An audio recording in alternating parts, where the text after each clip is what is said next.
আমরা কোথায় চলে এসেছি, দেশপ্রিয় পার্ক। আর আমি যাব, চলে এলাম ঘুরে ঘুরে সেই আবার বন্ধুর কাছে। এবার দেখি কোথায় এক্সিবিশন হচ্ছে, যাই।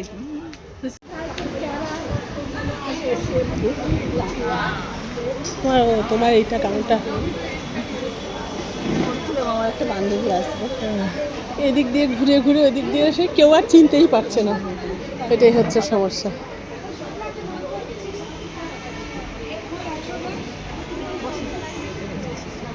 তুমি বসো না।